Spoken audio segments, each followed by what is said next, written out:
Early 2022. Russian forces are building up on Ukraine's border. Both in Ukraine and Russia, people think that this is a ruse, because invading Ukraine would not be a rational move. Still, on February 24th, the invasion is launched. So, why did Russia invade? In this video, I will give you my theory. The video goes up in the beginning of April, as the war in Ukraine has seemingly reached a stalemate. There are many videos on the internet about this conflict, which look at the same events from different angles. My theory is that the 2022 Russian invasion of Ukraine was caused by two factors. I call them use force to make friends and why Putin forever. Use force begins at the end of the Cold War. At that time, Europe was divided between two factions, the Soviet bloc and the West European Alliance. But the Soviet bloc collapsed, and more than 20 nations in Eastern Europe were free to choose their alliances. They could choose between Russia and the Western nations. The alignments would be determined by three things: trade, development aid, and social models. First was trade. The East Europeans produced things, and they wanted to sell them to the largest amount of people with the largest amount of money. Here, the market size was everything, and the Western nations had much larger economies than Russia, which made them the obvious choice. The East European nations had to undertake radical economic reforms, and they needed much aid to catch up with other countries. The Western economies were larger and could provide much more aid to the East Europeans. The third factor was the social model. The East European societies had recently abandoned communism and needed to choose a new model according to which to build their societies. Here too, the Russian model of powerful oligarchs and the increasing authoritarianism was not as attractive as that of the societies of Western Europe. This made the East European states favor the Western nations, which resulted in half of them joining the European Union and the North Atlantic Treaty Organization. At the same time, Russia had only resources to attract Belarus into joining its institutions. But now, let's make a small detour and speculate on how the governments work. In the early 21st century, the United States invaded Iraq and Afghanistan, steps that are now considered to be mistakes. The wrong decision might have been made because the militaries are biased towards the use of force. And the problem was that the US military had too strong an influence in the government. This made the United States lean towards launching the invasions, which might not have been the best political move. Well, in Russia, the military and the security services are effectively responsible for running the country. And this made Russia rely more on military and security services to solve its problems. Russia directed these institutions to secure its sphere of influence. The first operation was rather successful. After the dissolution of the Soviet Union, the new republics of Armenia and Azerbaijan began a conflict over contested territories. Although initially Armenia got the upper hand, Azerbaijan made an alliance with Turkey, which left the much smaller Armenia in a dangerous position.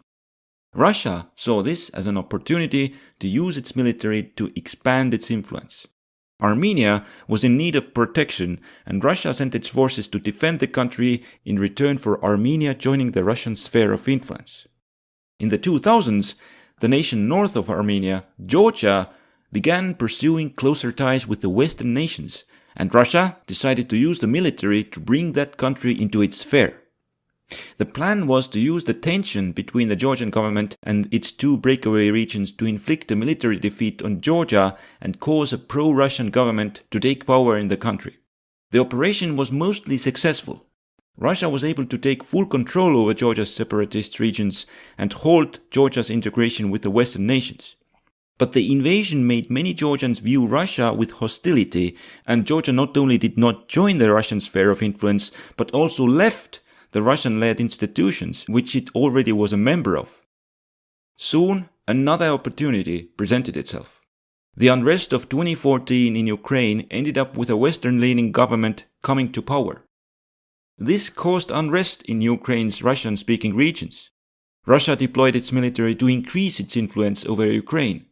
It sent forces to help the pro-Russian separatists secure their territories against the Ukrainian army. Then Russia forced a deal upon Ukraine that these territories would rejoin Ukraine if Ukraine would be put in a position where it could not integrate with the Western nations. But the use of military force had reduced the support for Russia in Ukraine, and it refused to follow through with the deal and doubled down on its integration with the Western nations. With the previous attempt ending in failure, in 2022, Russia deployed its forces to fix this mistake. Here was the plan. Most of the Ukrainian army was deployed near the Russian border, but Russia had established full control over Belarus. If Russia launched a surprise attack on Ukraine's capital and toppled its government, the Ukrainian military would be paralyzed and the Russian forces could cross the border and take over the country. But once again, the plan did not work.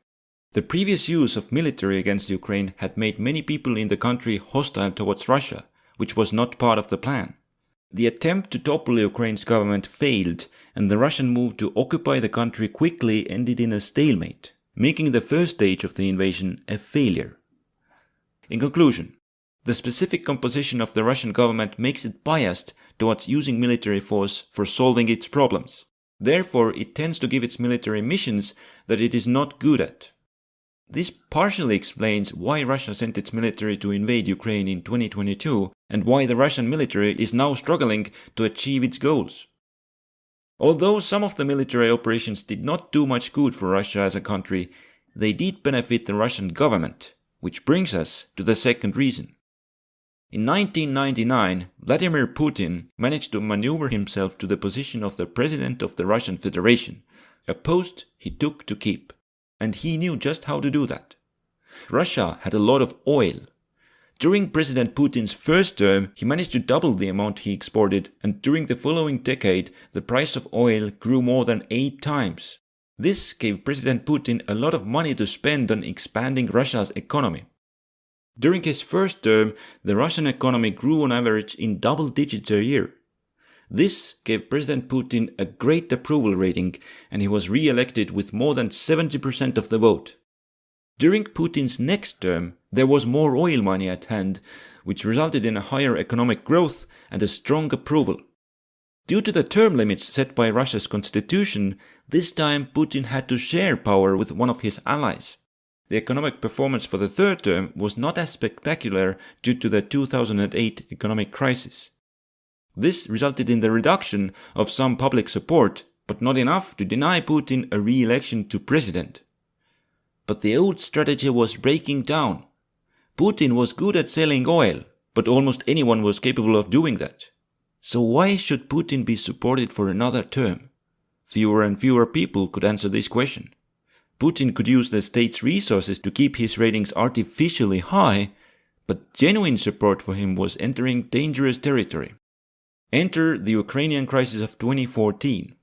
Ukraine had a Russian-leaning president, but by that time he had lost much of his support and he was ousted from power, which would eventually result in the election of a Western-leaning president. But not all was lost for Russia. It was not the first time a pro-Western president had come to power in the country. Last time he was replaced with a pro-Russian president, and this could happen again this time. So, Russia could just wait until the next election. But President Putin had a different agenda. He used the unrest in Russian-speaking Crimea to send his military and annex the region into Russia. This ruined the relations with Ukraine and many other nations, and resulted in sanctions imposed on Russia. The Russian economic growth slowed down, growing only 25% in the 8 years after these events, compared to the 120% before them. But this also resulted in President Putin's popularity soaring. By taking Crimea, he had finally given the people a new reason on why they should support him. You see, people, Russia is threatened by the forces from the outside, who seek to weaken it, and only President Putin can oppose them. Just look how he so cunningly snatched Crimea away from the enemy. This allowed for Putin to easily win a re-election to his 5th term. But as time passed, taking Crimea became less and less relevant and could not keep the approval high. So in order to secure his 6th term, President Putin needed to demonstrate that only he could deliver a major victory. Of course, this time he had to trump the taking of Crimea and decided to bring all of Ukraine into the fold. The achievement would give another boost to Putin's approval, and as Russian forces started moving towards Ukraine, the approval indeed began to rise and reached 83% by the time of making this video. In conclusion, Vladimir Putin needed to have the Russians think that they needed him to rule the country. During his first 3 terms, he used the rising oil prices to provide Russia with economic prosperity. But this strategy became obsolete. Then he decided to convince the people that only Putin could defeat Russia's enemies. For this, he needed to show great victories abroad. Annexation of Crimea in 2014 provided him with a large boost in popularity, but it wore off, and Putin needed an even greater victory. This time he wanted to duplicate the Crimea scenario by taking over all of Ukraine. But Ukraine was not Crimea, which resulted in the first stage of the invasion failing. But here, as this video goes up, the past stops and the future starts. I started writing this script just after the war began, and here are my predictions from that time. I am pessimistic. Barring any extreme outcomes of the fighting, the situation in Ukraine will reach some sort of stalemate without the conflict being fully settled. The public opinion in many Western nations would decisively turn against Russia. They have a strong technological superiority and a massive economic advantage, which they would use to put Russia under strong pressure. But this would make many people in Russia feel threatened, which would strengthen the power of the military and the security services. Vladimir Putin may or may not be removed from power, but this will matter little, as Russia will still be ruled by its security services, whose power would become unopposed.